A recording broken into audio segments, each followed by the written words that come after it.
How are you doing? Every time I just laugh. I know, it's because I said something silly as well before we press records, and I can see you were literally turning it over in your mind. I was. We won't tell the listeners what you told me. But I'm very well. Thank you very much, Kelly, for asking. How are you? I'm tired. A lot of makeup on for this, and I've adjusted the lighting a little bit so I look normal-ish. I'm very pleased with my mermaid hair, and I am wearing clothing. But yes, I'm very pleased with this. It's very on brand, Yeah, isn't it? that's me. Well, yes, Yeah. I mean, I've just moved to the quaint little town of Blandford. I'm in Dorset, from Poole. So that's hence why it's taken us a little while, hasn't it, to It's making us to all kind of laugh. debrief from Chalke History Festival. Is Blandford historic? Just asking for a friend. Yeah, asking for a friend. Yes, well, it's I actually live, darling, in a Grade 2 listed building built in Yeah. 1761. I'm literally on the high street, and it is beautiful. Beams in my property, which my husband loves. However, him and my son keep banging their heads on. But head Trade off. injuries, Trade off. or yeah, Aesthetically pleasing period yeah. housing. And Yeah. on Thursday, when we moved in, the King and Queen visited Blandford and actually drove past my house to visit the Corn Exchange, which is being done up, which is about 4 doors away. And I'm guessing that's a similar age to this sort of house. Yeah. So that was a bit exciting, although my It's husband exciting. was happy because they closed the road and we had a van of furniture. You know, logistically, it wasn't ideal, but to have them welcome you to the town, I think is actually a bit of a coup. So well done, you. I think they planned that on purpose. I think they 'Cause did. Yeah, we arranged our moving date first. exactly. See, Coincidence? I don't think so. Yeah, I don't I think don't think so. so. No. And how the devil are you? I'm very well. Still slightly in mourning, I guess, from not being at Chalke History Festival. Yes. And I think you probably feel the same way. Slightly. I mean, don't get me wrong, I'm not missing the hotter than hell weather from that heat wave, which went up to 38 degrees. And listeners, if you can imagine, if you've not been to Chalke History Festival, it is, it used to be called Chalke Valley History Festival, I believe. The name is like clues in the name. It is a valley with no shade. And then you've got tents, lots of Yes. tents, and it gets very hot. But Yeah. Well, we we had survived. we had one fainter in our tent. Yeah, we had a couple. Your friend of the Yes. show. Yes.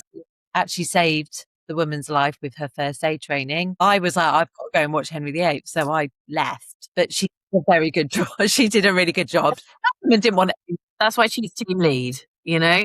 See, those are the skills. Yeah. For I had next none. year. But did you see anyone?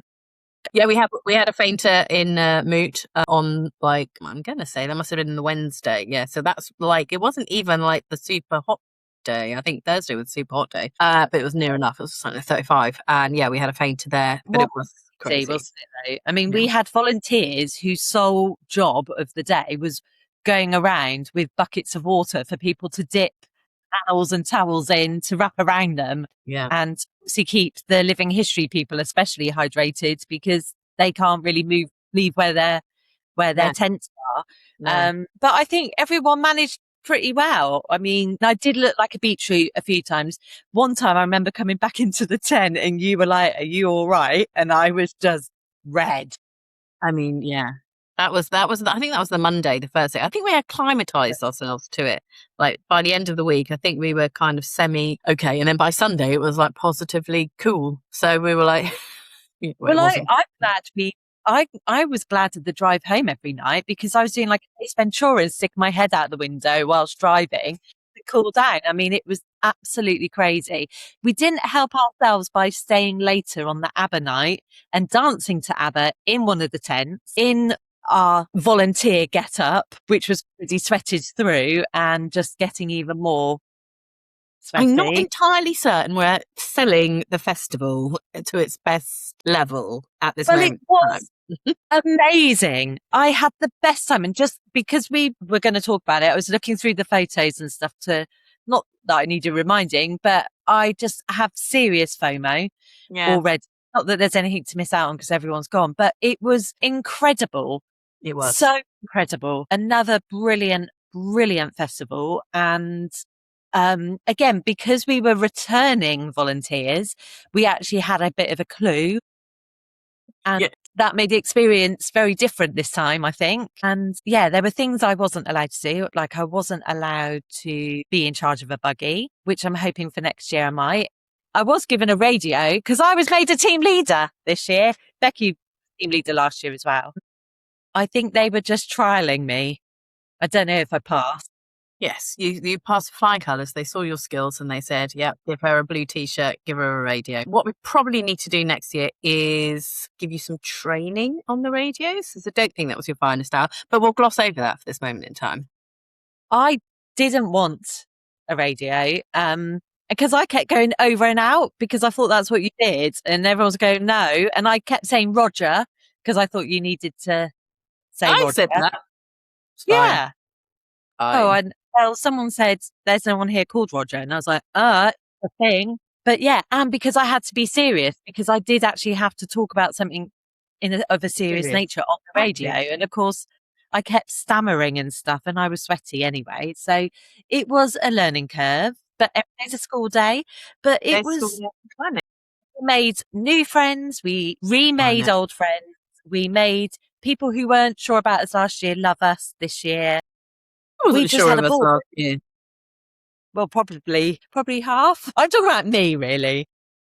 I mean, everyone loves you, but I know I can be a Marmite person sometimes when people first meet me. That's because they don't know you yet. And then But yes, but I think you'll find, dear listeners, that somebody, not me, was made the manager's team assistant. What was your actual title? Bin Princess. Bin Princess, I think, was the first nickname I was coined with on the first day by our dear friend Bin, actually. Bin. Yes. Roberto. But anyway, yes. So I was in the volunteer. I was the volunteers manager's assistant for 3 days, which meant I was very important on the radio. Yeah, but you kept popping up everywhere. I'd go and do like a task, walk somewhere and do something, and then you'd pop up because you've been sent on a very urgent mission. Very urgent mission or errand or sorting things out and, walking around very important like. Yes. No. Liked it. It was great. I think we've learned a few more lessons for next year and we've realised the importance of being firm. If we want to see something in particular, being firm with everyone and saying that we'll do this, but we need to work around it. Like Tracy, we obviously worked around Tracy Borman. Yes. Yeah. So, I mean, where do we start? How do we unpack? Let's start with Tracy Borman right at the very beginning because she did her talk on the Monday night, I believe. Yes, Monday night. And she was there to talk in the moot tent and she was there to talk about her new fiction novel, The House of Boleyn. Fiction novel? Yeah, but you can't get a non-fiction novel. But anyway, can you? No. Novel is fiction, right? So I should have just said fiction or novel. No. Yeah. Non-fiction. No. Do you know what this is reminding me of? It's like there's a video, dear listeners, of us on a buggy, literally on the Saturday night or something like that, or the Sunday night. I don't know when it was. We were absolutely delirious because we were so tired at that point, and I couldn't get the name of the band that was playing that night out, and I just kept getting it wrong. We'll put a clip of it in this bit, but it was just, I was ludicrous. I was absolutely. What are they called? Are you going Brass Monkey? No, that's their real name. Brass Funky. No, I don't know.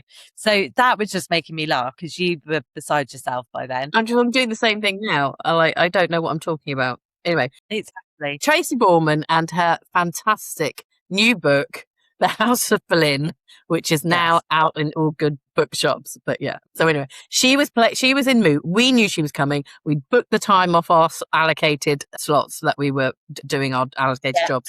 And because we're history friends and history club members of Chalke, so we pay a monthly membership, but we made sure we booked our tickets. So everybody was clear that we weren't just taking the mickey of being volunteers. We were there legitimately with our little swing badge, showing who we were, how important we were.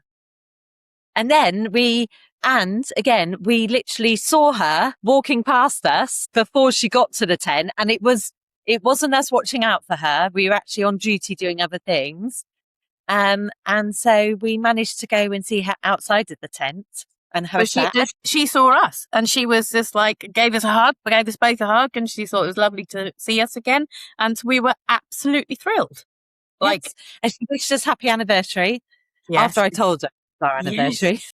Because we've obviously spoken before and we've talked about it with her before, and on like Instagram we've kind of like tagged her and say, oh, you know, it's our anniversary, and the reason we met was because we met at Chalke History Festival last year, at her talk last year, and that's how we two became friends, because we were both annoyingly early at the same talk as for her. But and the day that it was our anniversary. And so I'm just going to show everyone, all the viewers here. This is my anniversary present from Kelly. I'm not sure if you can see that. It's lip oil. Anne Boleyn lip oil. Hot girl history. I mean, what girl doesn't need an Anne Boleyn lip oil? And she's Anne Boleyn on each side. Look at that. See? And to me, it smells a bit chocolatey. It does smell chocolate. I thought that yesterday when I put some on. It does smell chocolatey. Which I like, but it makes me hungry. Yes. It's definitely chocolate. Yeah. Nice.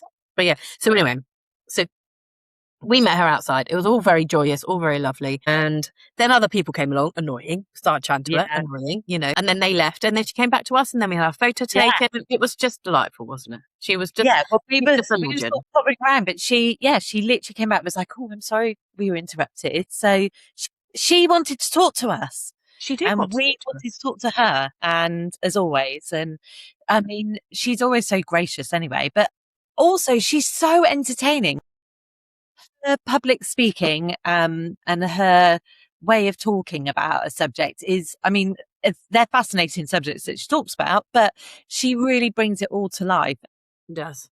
About why she came to be writing that book and things like that. And yeah, she's just so entertaining and interesting. But you've actually finished the book now?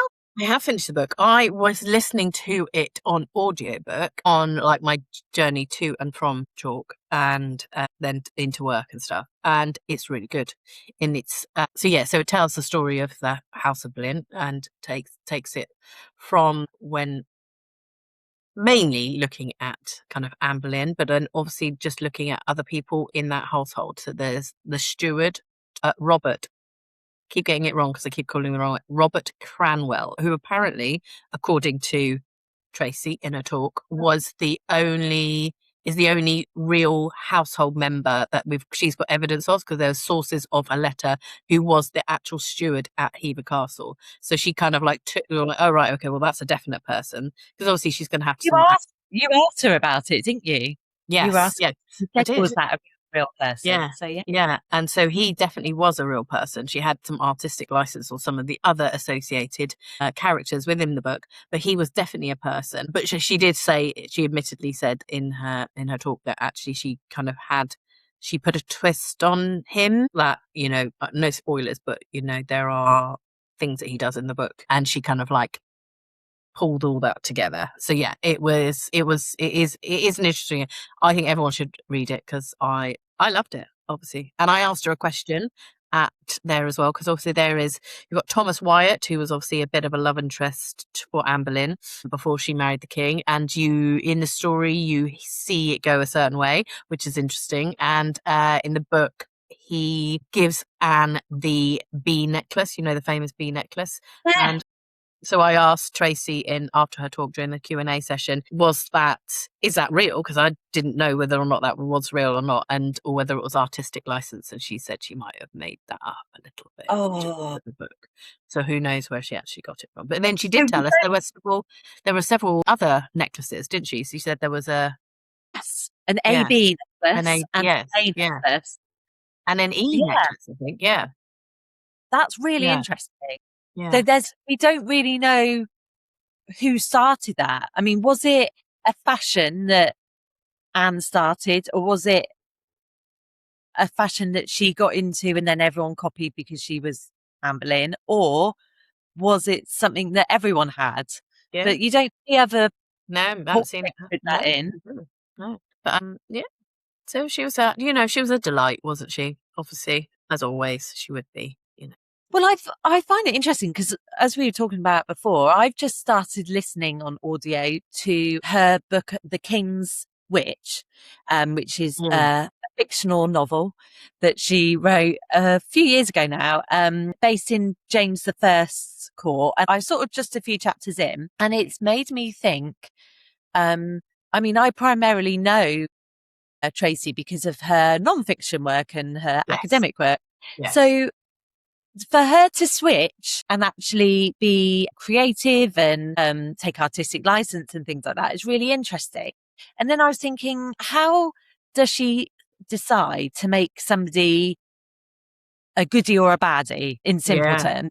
I'm thinking specifically of Cecil, who is a character at the beginning of The King's Witch, and how he's a sneaky, snaky, sly, little man, and very unlikable to start with, at least at the moment.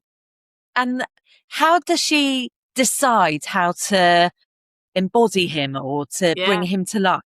Especially a character like that, who was actually very renowned, the Queen Elizabeth spy maker. He's sort of the person who sort of put into motion having networks of spies, particularly in Great Britain. And I think, how does she decide to make him those characteristics like him? Because obviously, and it's the same with lots of modern ones. I mean, with obviously the big one is Hilary Mantel and making Thomas Cromwell into, in my opinion, human, likable character. Yes. I mean, I really loved him as a character in Wolf Hall. So where does she, so that I'll be interested to read House of Boleyn after my current book, because I have lots of formed opinions about George Boleyn, his wife Jane Boleyn, obviously Anne, Henry, and how she life and sort of her view on how she views them. And has she changed her opinion about any of those people since either writing the book or since, and wished that she'd made them different? So I want to ask her about that next time we see her. Yes. And I think you need to read it quickly so that we can do a proper book review about it. So because there are bits in there which you might go, okay, did not see that tangent coming, or did not see that about, there are certain characters and you'd be like, oh, I've not seen that as a theme before.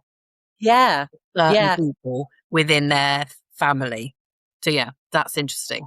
Don't you think? Need to read it, I don't want to tell you because it's spoilers. Well, don't you think that it seems to be that because more and more people are talking about history, and we've talked about that a lot, especially at Chalke, being surrounded by fellow history nerds and lovers of history. And we're talking about how accessible it is nowadays than when we were younger. And we're talking about how much knowledge has changed. And even in the last few years, there's been a lot of discoveries and a lot of things have changed about how we view people, especially I'm thinking particularly about like Owen Emerson, Tracy and Kate and everyone doing a lot of work at Hever and Hampton Court and look at the character of Anne Boleyn. I mean, we've particularly gone on courses, haven't we, talking about like the trees and things and sort of, especially with Me Too happening and that in sort of having an influence on, in this day and age, how we view things. So we do look at things in a modern way and how misogynistic it was back then, but actually it seems fast moving history at the moment in terms of how it's changing and how it's viewed. I don't know if you agree, but I feel like it's an exciting time. You've got like the musical of Six, that's a different interpretation. Musicals are not particularly my thing, but it's brought history to a lot of people and made it a lot cooler. Yeah. Same with Hamilton. I mean, I've not seen it, I'm not as interested in American history, but that's been really popular. By sort of humanizing and giving people characters and stuff. That's quite it is interesting. And it is interesting because now I've started actually listening on my journey to and from work, the Alison Weir's The Boleyn Secret. Oh, Yes, so that's quite good. Well, it is good. It's great. It's Alison Weir. But it's interesting to see how, for example, Jane Rochford, how they are so far, because I'm not very far into Alison's book, but they're so far how she is being portrayed as in comparison to how she's being portrayed in Tracy's book. That's like kind of interesting because there are lots of misconceptions about her and her role and whether she was the downfall of Anne Boleyn or not. So that is interesting to see it from two different perspectives, or like in the same fictional world type thing, you know. But I was reading, I'm not going to name the person I was reading their review of, but there are some people, you know, we love Tracy and we love Alison. Fact, like, you know, whether it's the fiction or whether it's their factual books, you know, regardless, we love them. And there is someone who has been reviewing some books recently who I feel doesn't have a good word to say about anyone. Not either of those, not Alison's or Tracy's books. You probably could guess who I'm probably thinking about at this moment in time. Yes. And they said recently about how it's almost like it was upsetting to read because they're, you know, these fictional books are, you know, not looking at the real facts of history, and they're like, you know, you're like, but you only know the real, like Joe Public out there, you know, doesn't know the full ins and outs and every diary entry of, or, you know, every primary source of these things. And actually there is something called artistic license, and there is, you know, I don't know, I felt like some of the negativity around it was unneeded, and I feel Well, also, if you write a fictional book and you tout it as a fictional book, you're basically saying this is not real. That is basically the definition, isn't it? But it must be really enjoyable as a historian. It's almost like a break from the real day job and the real because you know it all, because that's what you do. Of having to go. And one of the beauties of history is the discussions, especially when new information or theories come to light. I absolutely love that. Like, I like what if history as well. Like, if this is Germany had won World War II, what would have happened? I like thinking about those. Because it's another way of learning about moving forward, because I hate it when people are like, history's pointless. What's the point of knowing history? It's happened. And it's about lessons learned, isn't it? And how we move forward in humanity and all the rest of it. And, you know, that's another way of doing it, through discussion. And one of the things that I love most about history, but also hate, is the fact that there are unanswered questions that we'll never know. So you do speculate.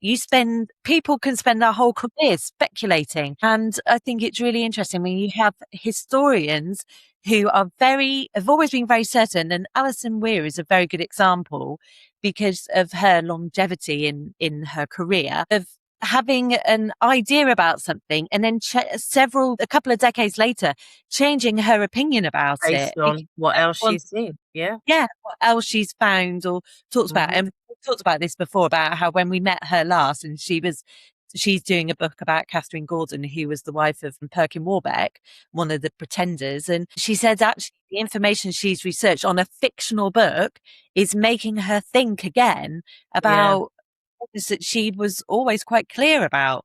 To me, that's amazing. It is amazing. But do you know what? That moves us nicely along. Nice segue. Superb. Well done.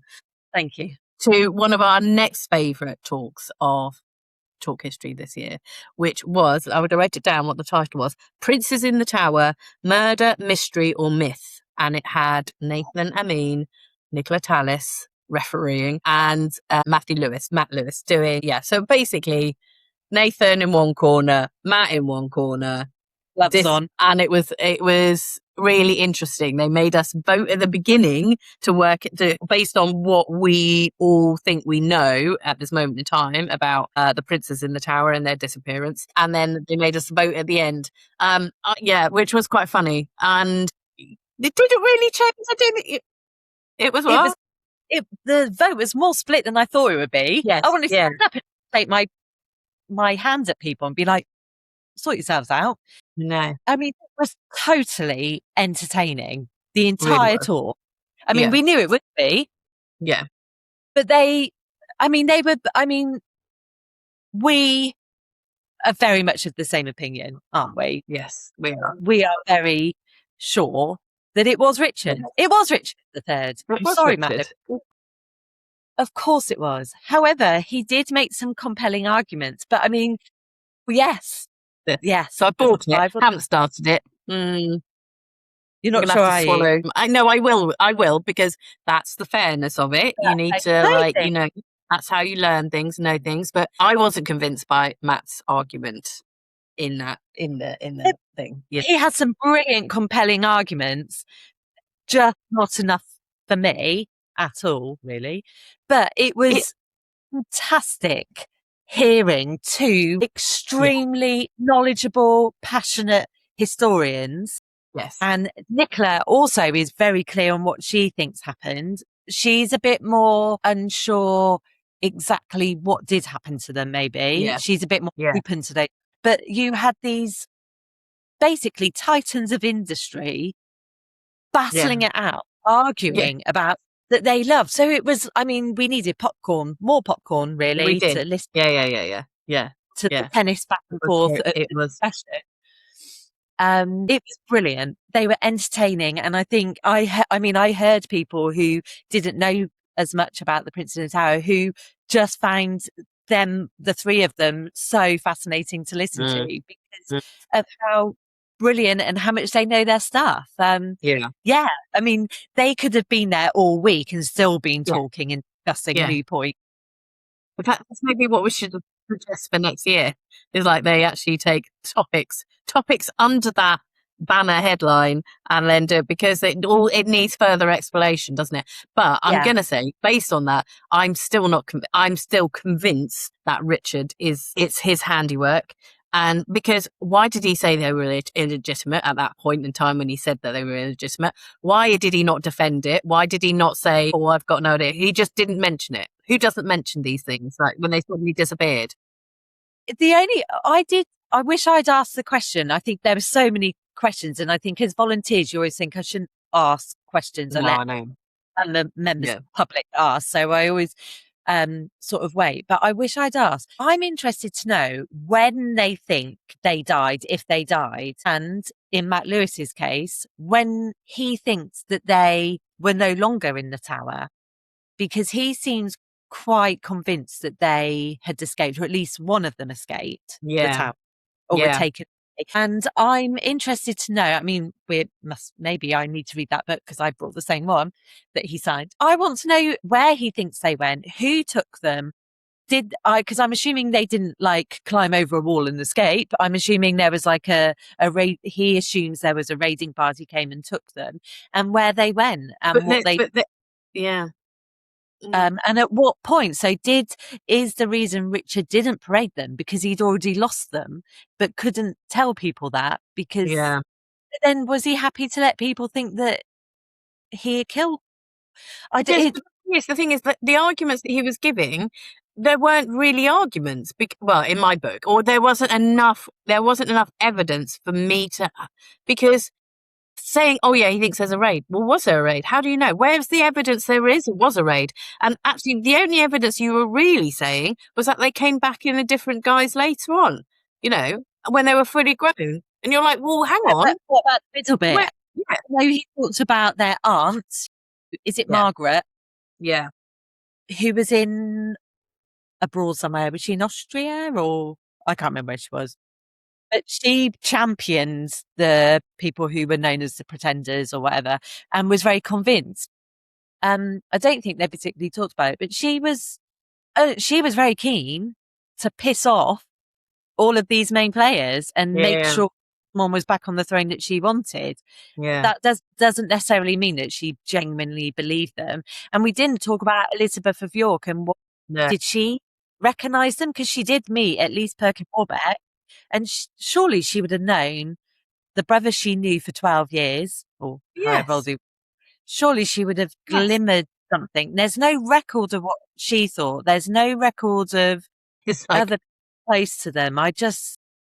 when your favourite, Robin Hood, Kevin Costner, when he comes back and then they don't recognise him or they recognise him, you're like, a bit like that. Yeah, you're like, how it's Kevin Costner, come on. Yeah, I find that Yeah. fascinating. I need to read this. What I need to do is get it on audiobook, because I'm not going to sit there and read that, because that's going to be like... It is totally fascinating to me. And also, because I think like Henry VII was obviously over in Yeah. waiting, biding his time and things. If they'd been spirited away abroad, wasn't he have crossed paths? Or like just the lack of evidence. I know that's not a negating thing, but the lack of evidence. I mean, it might be that Henry VII had loads of evidence that they were still alive, or that and then he destroyed it. and got rid of everything, tried to obliterate it. I can't believe that there wasn't some kind of fingerprint left somewhere. Yeah. Oh, this is what I want to know. I mean, the Prince in a Town must be up there as one of the absolute what happened to them questions that I have. Biggest cold case. But I think it was brilliant because I had never heard Matt Lewis speak before.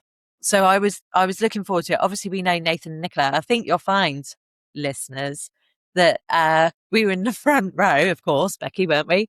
And they walked past us and were like, hello. And then you could hear people going, they know them. They know. We're like, yes. And we're like, how's your dad, Nicola?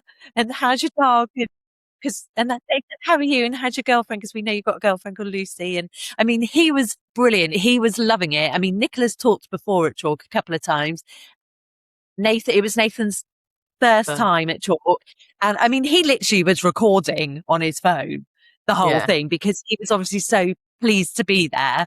He was absolutely loving it. We know, don't we? Insider information. We know that him and Andy from Lego, from Minifigure Monarchs, who actually met in person, they actually went for a drink. And I think there were a few whiskies or beers drunk by Nathen and Andy. So we had that insider gossip because we saw Nathen, didn't we, looking a little bit sorry for himself afterwards. Bless him. He was great. And do you know what I love about it? He was so enthusiastic, and he definitely wants to come back next year, which I'm really thrilled about because I think he should do, because he was so good. Yeah. As they all were, really. But yeah. And just really humorous about it. And this is, again, that's what I love about Chalke. You have these exciting, really brilliant people talking. I mean, on the downside, you do have the odd talk that you're looking forward to, and you get there and the talker is not as animated as you would think. And so in the hot weather, you sort of glaze over and miss some of the talk, which is a shame. And I won't name names because that's unfair, but there are some absolutely brilliant performers out there who are listening, who are talking about their subjects, and you just want to go and find out more. Hence why I promised my husband I wouldn't buy any books. And how long did it last me? I mean, hours, I think. I not even, Evan's book on the first day. I went home with several new books. And then because I've been packing to move house, I was just sort of slotting them underneath. Yeah, well done. He did. You'd never know. No, he doesn't. He always says, I don't mind. And I'm like, you are the best husband in the entire world, because I did take the mickey. But there were just so many new books to get. There were so many great speakers and so many great... So another new book I got, I'm going to segue again into it with another new book, is our lovely friend Tony Robinson, House of Wolf. The House of Wolf. Now, you've actually started this already. You started this before we went to Chalke, didn't you? Yeah. So I haven't... I'm about halfway through and I absolutely love it. I've been telling everybody I see to buy it. I mean, and again, like we were just saying, charismatic to a fault. I mean, he was dancing around the stage.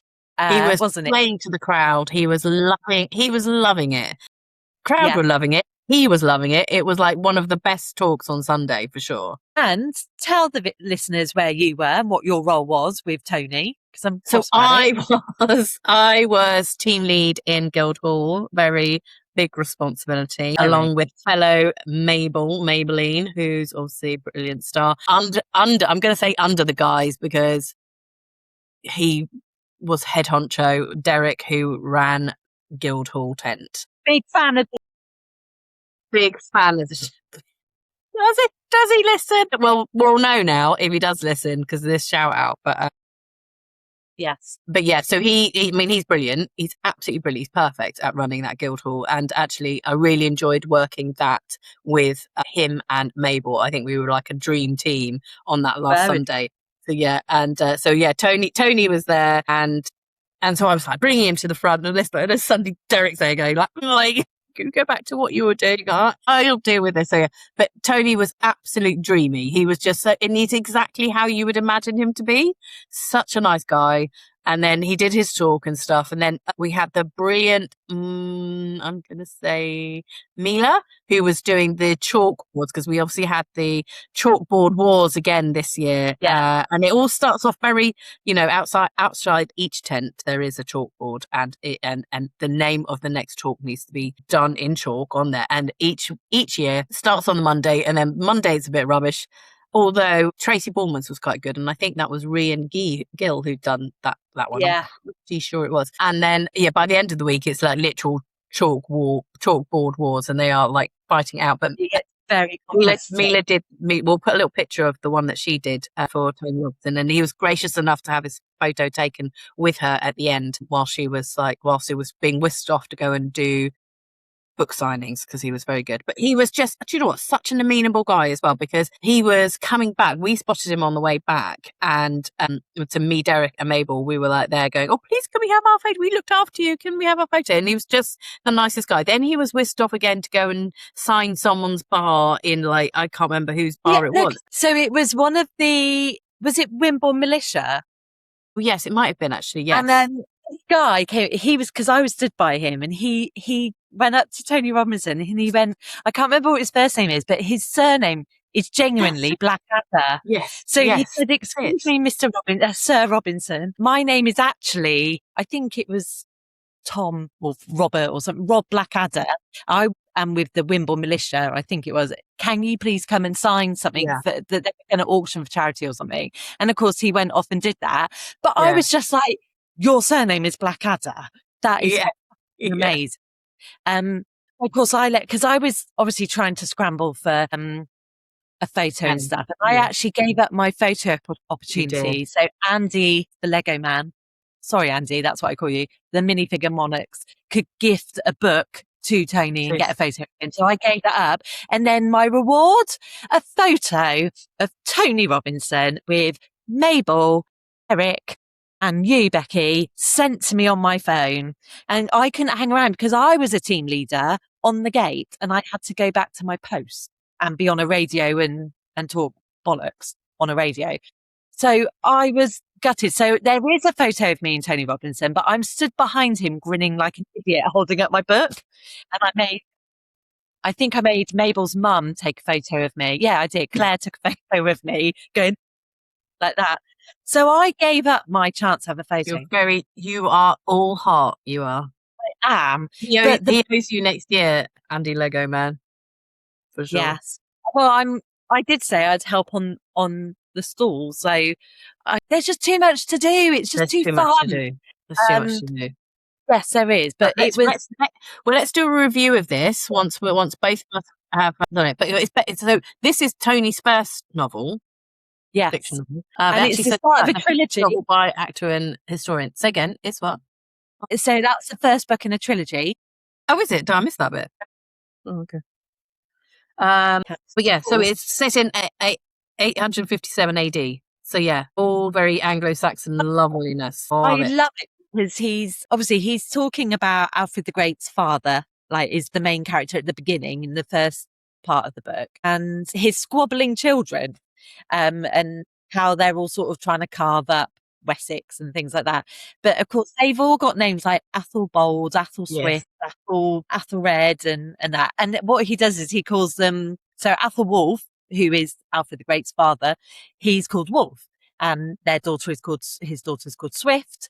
And then there's Fred, who is Alfred, Red, who's Athelred, who is king before Alfred. So I really like how he's done that. Yeah, and it makes it easier to understand who everyone is. But I love all the characters. He's got some brilliant characters, and someone summed it up that there is a hint of Terry Pratchett in there, Yes. and I can definitely see that. A little bit mixed with Ken Follett in his amazing way of making characters come alive, but obviously it's pure Tony Robinson because he's an amazing creative man. Storytelling is a gift for him, but I do love some of the characters in it, and it's like we were just talking about. So one of the main characters in the book is Asa, the bishop, who ended up in real life, he wrote the history of Alfred the Great. He was the bishop to Alfred when he was king. And he wrote his biography on him and is very famous. And in Ken Follett's books, he is an awful person. We all hate him. So it's really entertaining that he's a likable character in this book and completely different. So that's quite entertaining to me. So yeah, really loving it. Yeah. And lots of good word planes, good swearing and good insults. Good. That you think that Baldrick would be capable of saying. Yeah, absolutely loving it so far. I But will crack on with that once I've finished my House of Boleyn. No, I've done that. Yeah. And Boleyn Secret. Yeah. No, the Boleyn Secret. Sake, honestly, can't even work out. I will crack on with that. But I just want to briefly mention who was another great thing on that Sunday in that tent that I was in, team lead, was Damian Lewis, who was right at the very end. And yeah, he was brilliant. His title talk was SAS Great Escapes and an Extraordinary Mission. He talked like he knew he had an hour. He actually had 45 minutes. So that's how it generally works. You've got 45 minutes and then you've got 15 minutes for questions. And they've all got timers, and especially in Guildhall, they've got these massive timers that you can see on stage. But it was quite funny because he talks so much and he has so much to say and there's so much content. He was just talking really quickly and like getting all the information in, because it was absolutely fascinating talking about the SAS and what they did, and like taking a train and going right behind enemy lines, and like getting to a concentration camp and then getting the inmates out of concentration camp, all under the guise of being, they were pretended to be Nazis sort of thing. It was just like, and the way they did it and what they had to do and how they had to travel at night, because when they had to when they were blowing up trains, and you have to do that in tunnels because it makes the biggest impact. Do you know what? Fascinating. Absolutely fascinating guy. I mean, he was there. Was he there last year? He was there last year, yeah. I think I saw one of his talks last year. Yeah. It was just amazing. And actually, one of the interesting questions he said, or he answered, because he didn't want to draw on it whilst he was talking about them, because he had such a story to tell about all the different things that they did do. But he was drawn on it when the questions were happening, and then he got asked about, and I keep calling them SAS rogue traders, but there's no rogue traders in it. SAS rogue, yeah, the TV drama series. And he was talking about that because he was saying about how, he's most put out because it's not factually correct. Like a lot of it is, but then bending the truth, as we've just already kind of discussed. But one of the main characters he was talking about. Truth. Don't need to bend the truth when it's already brilliant.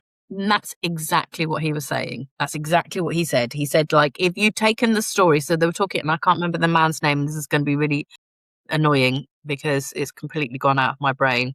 Who's the main character, and he's the guy who was a little bit crazy, the cuckoo type guy who was like a little bit of a... Say again? Is it Jack somewhat? Jack, can look it up. The Scottish guy. Was he Scottish? Yeah. And basically, he said if they'd actually said, John. Trick. We're just saying names now, aren't we? You're saying names. Anyway, crux of it is, Damian said if they basically kept to the story of actually who this guy was, it would have been a lot more entertaining and a lot more, and truthful. Like, so he was a bit annoyed by that. And you can kind of see, it is Jock, isn't it? There's Jock Lewis and Paddy Lane. Paddy. No, it was Paddy. It was Paddy. Yeah. Yeah. So they were like saying if they'd actually done a true representation of Paddy rather than the glorified characterization that they had done, then it would have been a lot different. But he was, if you get a chance to see him, anyone gets a chance to see him, and I'm not into that. You know me, I'm not into that type of history. That's not really my bag. But that's the good thing about chalk, is because you hear all these people and people that you wouldn't expect to hear, and then you suddenly go, don't know anything about that. I'm going to, so I'm actually going to get his book and start reading that as well. I don't know when I'm going to start reading all of these books, but that is the thing that I'm going to do. Yeah, because very interesting. And that segues for me nicely into Maz Evans, who I think is from Dorset, certainly from very close to chalk. I saw her talk when I was helping with the schools on Monday. Oh, yeah. She was one of the first actual talks. She did come and do a talk later on in the week, more for families and more adult, but this was more for the kids. And she was magnificent. She is someone I definitely want to go for a drink with. So Maz, if you're listening, she definitely needs to come on the show. She was fantastic and fun and vibrant and charismatic. Again, walking around the stage. She is an author, but primarily children's books. Her main first book, which was very successful, was Who Let the Gods Out? And she has of books with fantastic titles and a couple of other series and stuff. And she was brilliant. But what was great about her talk was, obviously I was hanging out with the teachers whilst the kids were watching it, but her talk appealed to the children. But on another level, there were some double entendres and although those sort of hidden naughty for the grown-ups. And then I went and bought one of her books for adults later and met her, and we bonded because we both had a Tatty Divine necklace on. Because I said, is that Tatty Divine? That was it. And she was amazing. She was absolutely brilliant. And I know that she has a daughter who is interested in coming to volunteer possibly. Oh, yeah. But I'd seen those books, but my kids were sort of a little bit old and missed that sort of boat of those sort of books, which is a shame because I think they would have loved them. But she was just brilliant and just so fun. And so I'm just Googling her because of all the different book titles that she had, because some of them were absolutely screams. So it's like, Oh Mummy Mia, What a Night, okay. All Gods, Beyond the Odyssey, Simply the Quest. That was making me laugh. And they are, so she's got the God Squad series and sort of talks about, like, there's a central storyline with a character in that, but these kids end up having adventures with all these mythical creatures and historical figures and stuff. And she is a multi-selling, amazing, best-selling author, but she was a scream. She was fun. It was a bit chaotic, her talk, which the kids loved. She was she's sort of giving a little bit of a summary of all of her books. So if anyone's got kids and wants a good present for a kid, those set of books would be fantastic for most kids, really. And I'm really excited to read her book for adult. I kept saying adult books, but then it sounds like she writes porn. She's writes porn, but she doesn't. What's the title of her adult book?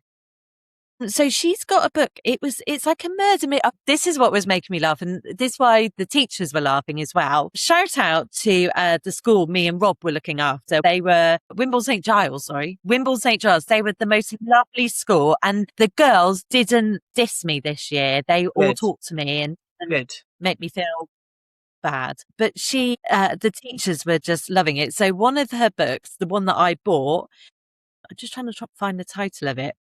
It's called That'll Teach Her, and it's a bit of a murder mystery. So not necessarily a history book, but it was a headmistress has been murdered, and then of course a parents' WhatsApp group for year 6 are trying to solve the murder.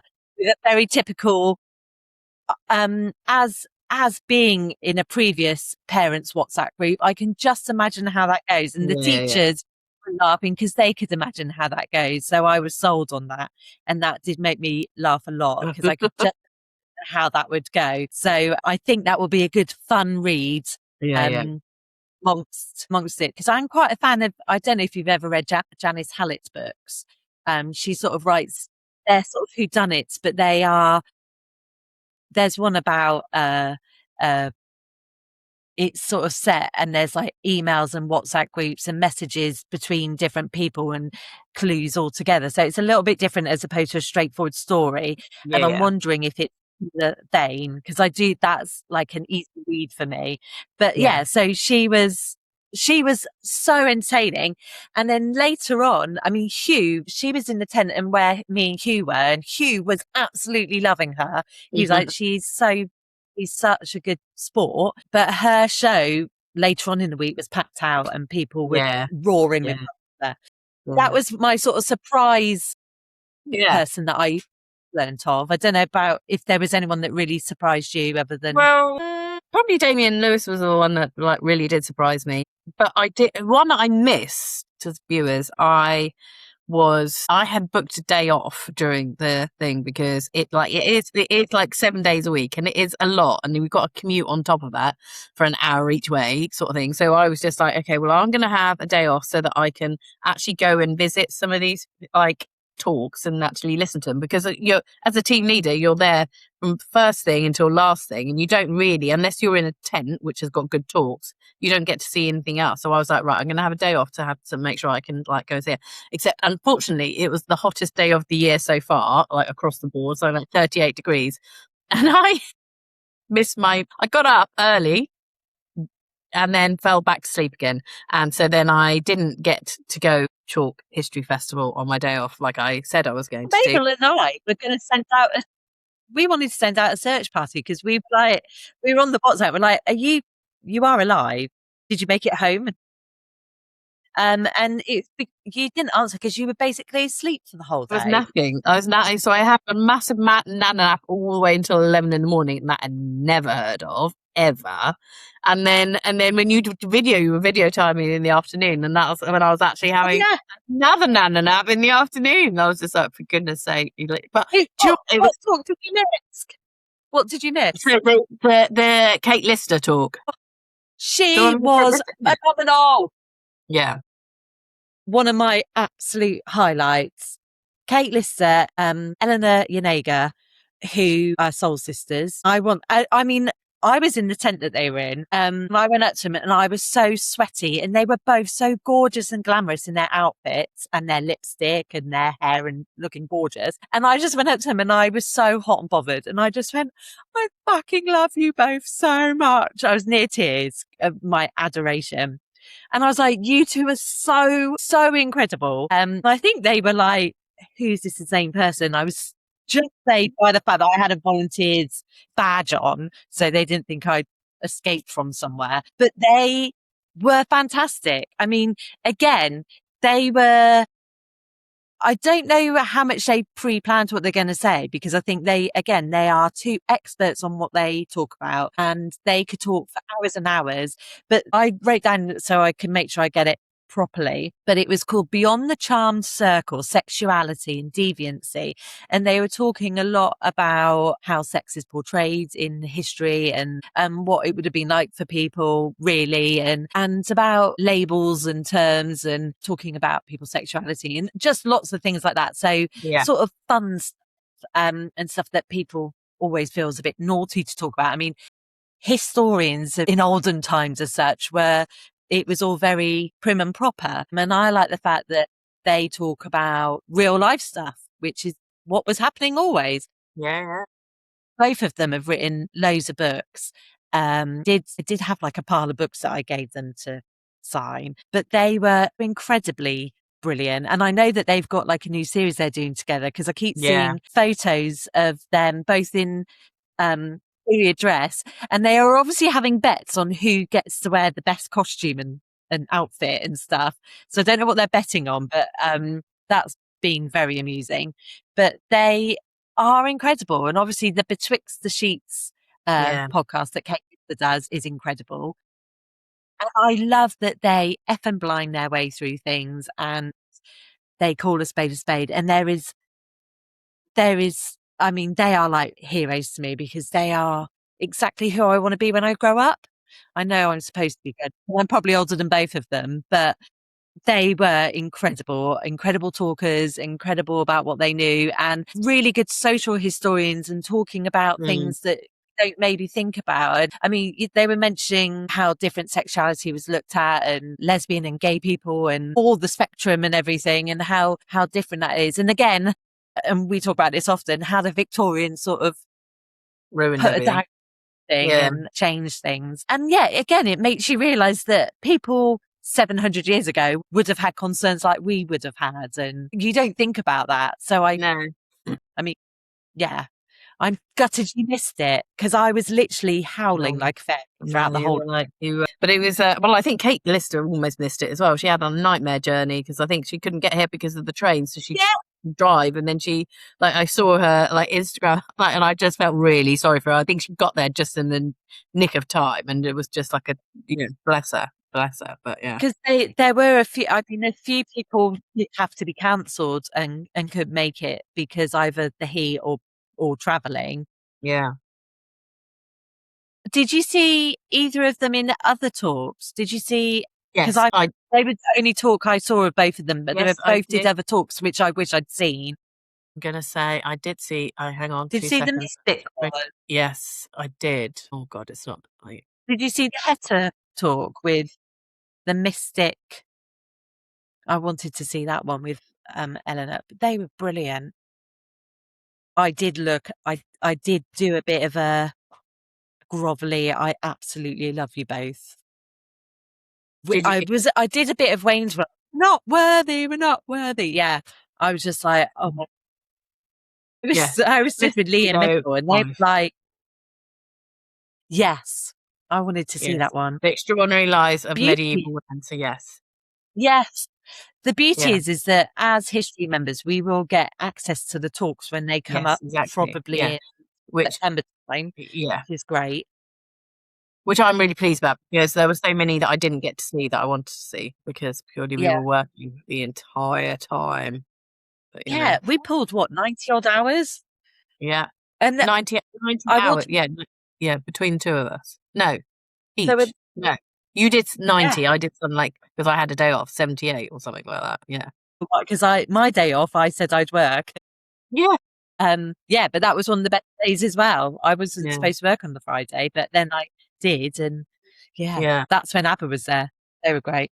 But another talk that I just wanted to mention was Boudicca's daughter. So Elodie Harper has written a book called that, and her and Duncan Mackay, who is a archaeologist and historian, he was like interviewing her about the book, and it's obviously through the eyes of one of Boudicca's daughters, and we're talking about her place in history and stuff. Again, another fabulous discussion about empowered women.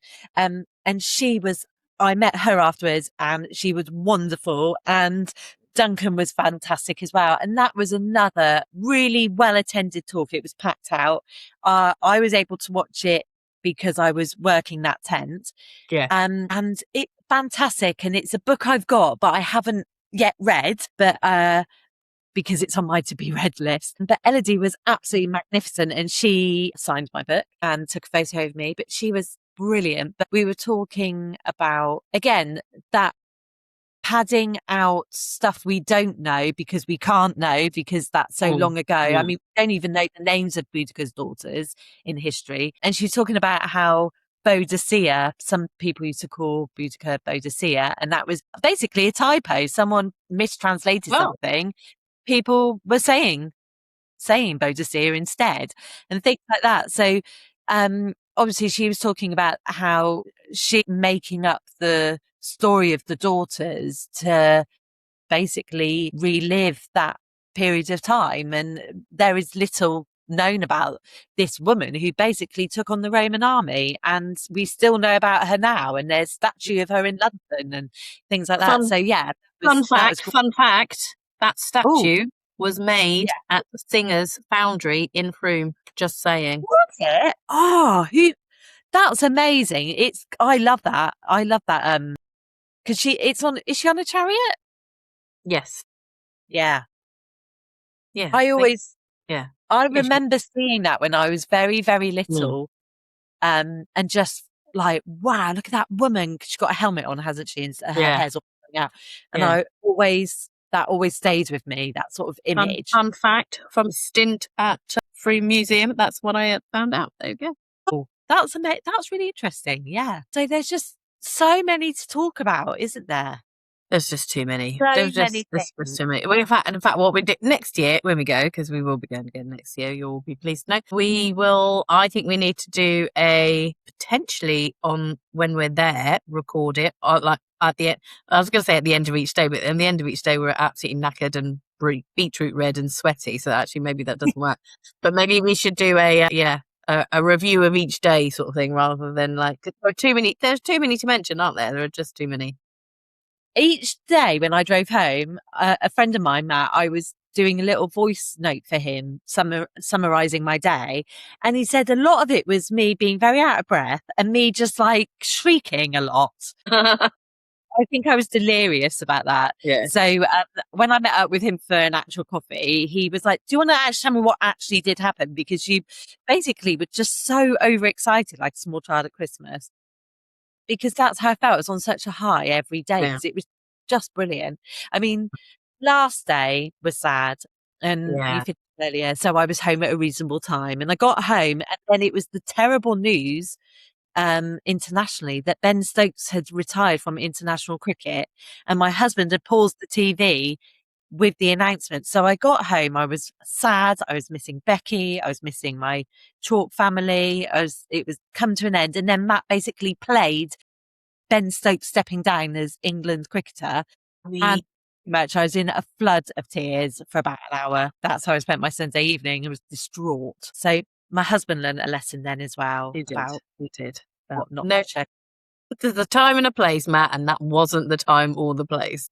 I think he probably thought she's going to be emotional. Let's get it all out of the way. Let's just get it done in one go. But what I must say about Chalke History Festival was you just said to them they're your Chalke family. And I do think that because actually not every volunteer actually, but most volunteers. Let's not go there. Let's not go there. It were just amazing. And we just had the best time, didn't we? Like literally belly laughing the whole time. So in our little family, let's say the little family is me, you, Rob, and Mabel, who are just like the I think the little clique. We are a clique. Yeah. And literally belly laughing from the moment we saw them on the Sunday before the event started at the briefing all the way through to the end. And their mum came, Claire, and sister Flo, and all of them. They are just cuties. They're an amazing family, and I love them to bits. Had a great time with them, and just love them to bits. But we met some incredible new friends as well. And what I love is that men, women, the age. I mean, we're hanging out with Mabel, who's 20 and probably more mature than both of us put together. Maybe. And we, just talking to all sorts of brilliant people who do all sorts of interesting things or, just lovely. And there were some people who'd been to Chalke and then decided to volunteer off the back of their visit, which is what I did the year before last. Just everyone just loving it. Sorry, that's the drive-by. That's King Queen driving by again, I expect. But it was just, it's just everybody just loves it. And people, because obviously us all being nerdy and history loving is pretty much the first thing you say is, what are you interested in history-wise? Then that's it. And, we met the lovely Ree who works at Stonehenge and her lovely boyfriend who's an archaeologist. And actually, there were actually some Stonehenge volunteers who all have been working at Stonehenge and didn't know each other and met at the Chalke. Yeah, it was Dick and Ree and was it John? I think they all volunteered separately, but they didn't know that each other worked at Stonehenge. So that was hilarious. But just golden people. Yeah, just really well. Who make it then, and there's not any chance to be sad and or stop and think. You know who we haven't mentioned? Who? Firm favourite, Jackson. Shout out Jackson. History with Jackson again this year was everywhere. Literally everywhere. All over the shop, and he was bloody brilliant. He was sporting some very short shorts. Sometimes he did wear a pair of trousers. I didn't see the short shorts. I don't know where I was when the short shorts were on. I was like, to sort out the short shorts because they are too short. And then they got a little bit longer, and then he needed to change back into the shorter short ones because he was running everywhere. Yeah. And then he was in trousers for one day and then had to change because they were too hot. But I mean, he would be really pleased. That's not his review of Chalke History Festival is about his shorts. Like, let's talk about the great broadcasting that he did. Well, I mean, he is very much a link for the young historians and doing a lot of work with, I think, behind the scenes with the fact that Chalke is a non-profit charity to get schools in and deliver all these amazing talks for free for the schools and things like that, and basically making it happen at the History Festival.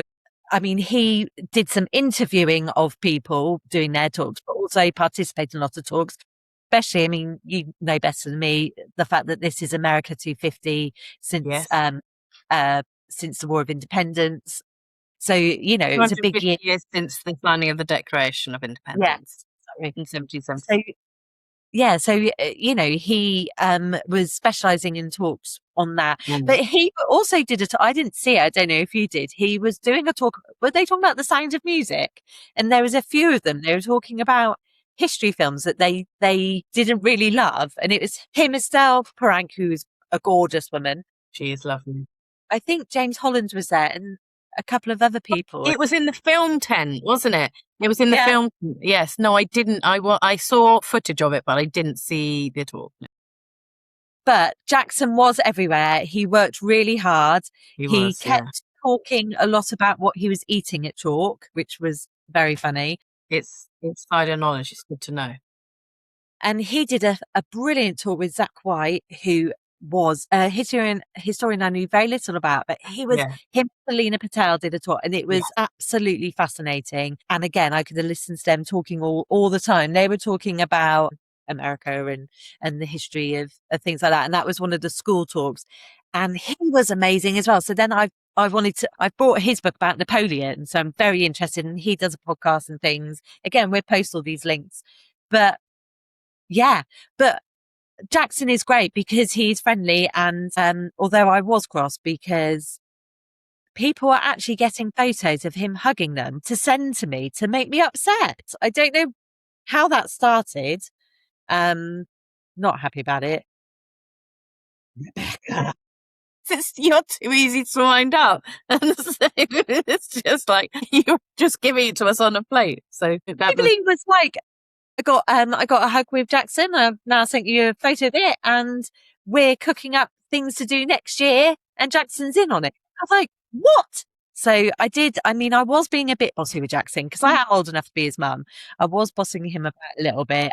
I wanted him to go and see Andy's stall, the minifigure Monarchs, to get a book because I knew Jackson would like it, and he did. He did go and get one. He was brilliant. But he was talking to the History Magpie, and I missed that. I missed that, annoyingly. I was sad about that. So again, thank God all of them are recorded. Although I'm not looking forward to watching the recordings where I was in the tent holding the microphone for people for questions. I refused to do that because I was like, no. Well, I didn't want to, but it was, Maven made me do it, and Lee made me do it. I bet she did. And of course, I'm not very good at just walking just upright anyway. I'm so clumsy. But at one point, I did grab the microphone, and the top wasn't secured on, and this microphone went flying and managed to hit one of the volunteers in the chest, Ellie, who's one of our chalkboard queens. So Yeah. sorry, Ellie, but I'm just glad it wasn't an actual paying customer because I Yes. could have been Well banned. done. But yeah, but I was allowed on the microphones, and Oh, there you go. It's a big responsibility.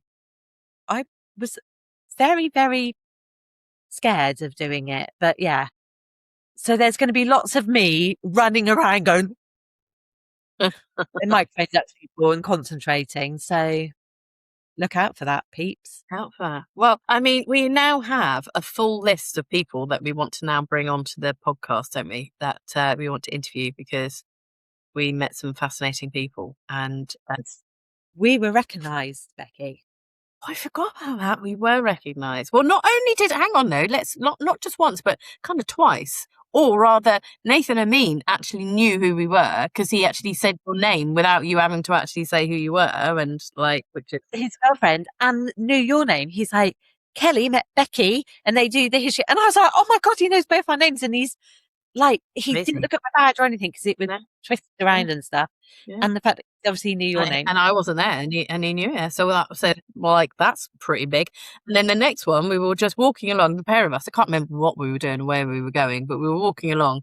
And then someone just said, are you the history magnets? And like, we were like... we were shrieking, weren't we? We played not have been more excited if we tried. And like, we were jumping up and down. Like, she basically, it was History with Jess, who is a lovely... She is just adorable, from Liverpool, and she was down because she was part of the Chalke 30 historians under 30. Is that the phrase? Yeah. So she's part of that gang. So she'd just been off to the drinks reception for them, and then she was coming back, and she said that she had been watching our videos while she had been staying for her duration at Chalke History Festival, and so she recognised us, and so she actually we were absolutely thrilled. I mean, if anyone's going to recognise us, it would be there. But also, can I also show, she was absolutely adorable. We love her. And hopefully we persuaded her to come back next year. Because Kelly, I think you're going to put her up. But anyway. I've invited you to stay with me. And that, Jess, if you're listening, that stands. You can come stay for the whole week. Yeah.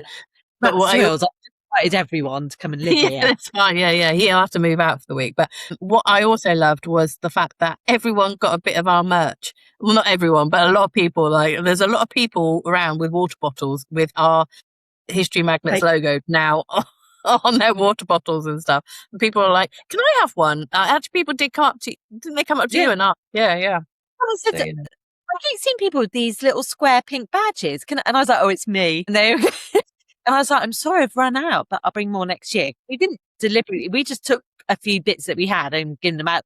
And then people were asking me for them. Yeah. And then I lost my water bottle with the sticker on. And Connor, the lovely Connor from Connor, Waterstones, he found my water bottle. And then I had to go and identify myself. And I was like, it's me on the water bottle. It's me. So, although I've got different hair.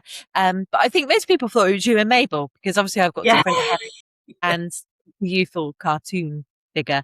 So yeah, but we will take more merch to pass out to adoring fans next year. Yeah, we just it was just brilliant, wasn't it? It was brilliant. It was perfect. Yeah. It was great. But we have managed, I mean, there's loads more to talk about still, but we've now for 1 hour and 18 minutes. Yeah, it's too long. No one's going to listen. They're going to, well, they might listen, but they'll speed it up, which I wouldn't blame them, to be honest. Like, I think I probably would. Derek not speeding it up and is actually listening to this. Derek, this is a test to see whether he actually does, because then he will, because he's very kind. He does write us reviews, which is very kind of him. So let's test this to see whether or not he... Maybe we should have a word that we say now, that if he writes it in a review, we know that he's listened to this. What could the word be? Cucumber. Okay, there we go. Random, but yes. Right, cucumber in the review, and then we know. If he does, then we know he's listened all the way through to the end. Yeah. Okay, good test. I like that. Marvellous. Right, let's stop waffling because we need to crack on and... Yeah, I need to unpack my house. You need to unpack your house and I need to probably go and do some work. So let's regroup next time. And who knows at this moment in time what we're going to talk about. Yes, but goodbye, lovely viewers. And goodbye, lovely viewers, and we'll see you soon. I just say, I didn't talk about Gareth Russell once. Isn't that in itself is a feat, right? Well, we need to talk about the fact that we want A, him to do a calendar, B, to do a second series of Queen James, and 3, he needs to be at next year's chalk, please. Yes. Okay. And he can save you too, Beccy, because I've got a full house. Okay. He's more than welcome to. Let's start manifesting that, and that will keep us busy. Okay. All right. Until next time, viewers. All right. See you later.